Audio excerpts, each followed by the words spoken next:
Amerika Serikat menjadi rumah bagi 2,5 juta muslimin. Angka muslimin Amerika Serikat terus meningkat sejak tragedi 9 September. Menurut sensus agama oleh Asosiasi Statistik dari Badan Keagamaan Amerika tahun lalu, jumlah muslimin meningkat 2 kali lipat selama 1 dekade. Pada 2010, muslimin Amerika Serikat hanya berjumlah sekitar 1 juta orang saja. Peningkatan tersebut diakibatkan banyaknya mu'alaf disertai dengan adanya migrasi. Meski minoritas, pertumbuhan populasi umat Islam di Amerika Serikat signifikan. Dari sekian banyak etnis yang tinggal di Amerika Serikat, Latin atau Hispanik menunjukkan ketertarikan yang sangat besar pada agama Islam. Dalam 1 dekade, jumlah etnis Latin yang memeluk Islam meningkat 2 kali lipat. World Magazine mengabarkan, komunitas mu'alaf terbesar didominasi oleh etnis Afrika Amerika, yakni sebesar 64%. Kendati demikian, angka peningkatan mu'alaf justru terjadi pada etnis Latin. Menurut majalah Kristiani tersebut, etnis yang mengambil 17% demografi Amerika itu mulai menunjukkan ketertarikannya pada Islam sejak tahun 2000. Pada tahun 2000 sekitar 6% dari total mu'alaf beretnis Latin. Namun, kemudian pada tahun 2010 angka tersebut telah meningkat 2 kali lipat. Berdasarkan survei Masjid Amerika Serikat 2011, disebutkan Latin mengambil bagian 12% dari total mu'alaf Amerika Serikat. Menurut American Muslim Council pada 2006, jumlah Muslim Hispanik diperkirakan telah mencapai sekitar 200.000. Sementara itu, mengutip dokumentasi Harian Republika, Imam Masjid di Manhattan Syamsi Ali menjelaskan, sebagian besar mu'alaf Latin berasal dari kalangan pendidikan, profesional, dan wanita. Ia juga menuturkan, peningkatan angka mu'alaf Hispanik terjadi sejak insiden 9 September lalu. Bom teror yang menyudutkan Islam justru membuat warga etnis Latin tertarik pada Islam. Meski tragedi 9 September menyebabkan diskriminasi pada Muslim, tapi banyak non-Muslim yang sebelumnya tak pernah mengenal Islam justru bertanya-tanya tentang makna Islam. Ujarnya dikutip dari halaman Patheos. Ketua Umum Studi Islam di American University Washington DC, Ahmad Akar menuturkan, ketertarikan warga Latin pada Islam karena pencarian spiritualitas, sifat monoteisme dan sistem keimanan yang terstruktur pada Islam yang menarik hati mereka hingga mendapatkan hidayah. Selain itu, beberapa tahun terakhir banyak literatur Islam yang diterjemahkan dalam bahasa Spanyol. Alhasil, mereka dapat dengan mudah mengakses sumber-sumber keislaman. Dengan memeluk Islam, beberapa warga Latin merasa seolah-olah terhubung pada akar Spanyol mereka yang tertanam sejak 800 tahun yang lalu dalam sejarah Islam di Spanyol Tenggara seperti Granada, Cordova, Sheffield, dan Andalusia. Tuturnya.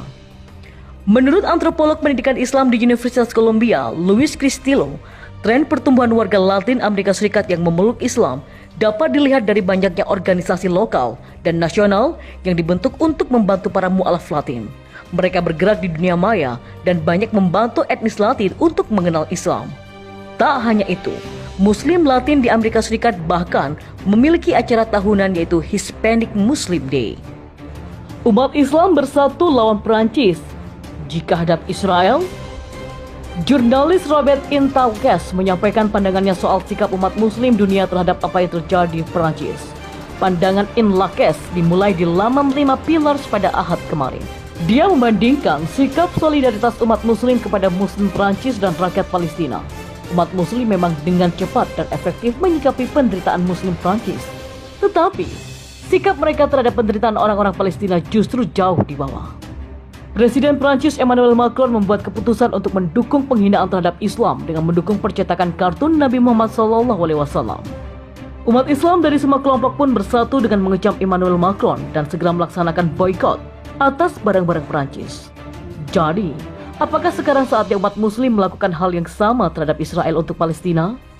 Tindakan keras Prancis terhadap Muslim tak berdosa di seluruh Prancis yang tidak ada hubungannya dengan serangan teroris jelas dipandang sebagai tindakan keras secara kolektif terhadap Muslim, sehingga bukan kejahatan individu yang bertanggung jawab atas kejahatan kekerasan.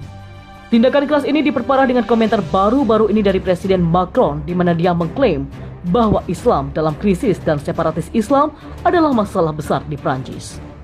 Bahkan dia juga membela penggambaran yang menghina Nabi Muhammad yang dilakukan oleh Charlie Hebdo. Ini semua memicu reaksi di seluruh dunia dari Muslim yang telah memutuskan bahwa perilaku ini tidak dapat ditoleransi. Jadi sebagai Muslim, setelah mengambil sikap moral melawan Islamofobia yang merajalela di Prancis. Apakah sekarang sudah waktunya menggunakan energi terpadu ini untuk menghadapi rezim Islamofobia Israel atas kejahatan keji terhadap Palestina dan umat Muslim secara keseluruhan? Muslim Palestina baru saja ambil bagian dalam salah satu demonstrasi terbesar menentang tindakan Emmanuel Macron dan negara Prancis di lokasi Masjid Al-Aqsa.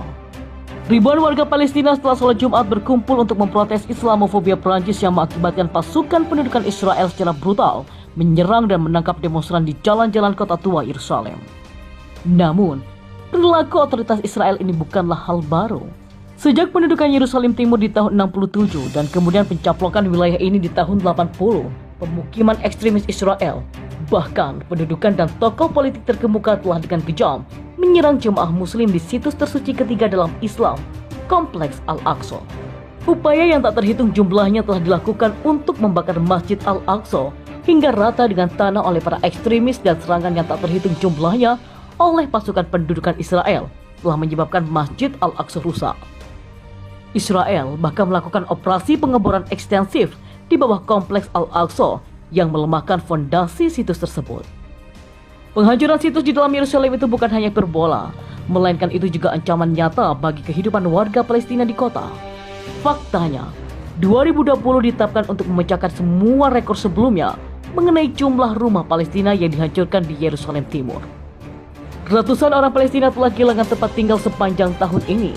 Serangan Islamofobia terhadap Al-Aqsa dilakukan setiap tahun dalam beberapa periode, bahkan setiap hari.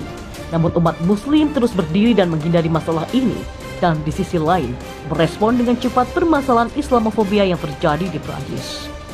Tokoh politik Israel telah berkali-kali menghina Islam dan reaksinya lemah. Rezim Israel bahkan telah mengubah masjid penting di Palestina seperti Masjid Al-Ahmad abad ke-13 di Safad menjadi klub malam sebagai penghinaan terhadap Muslim.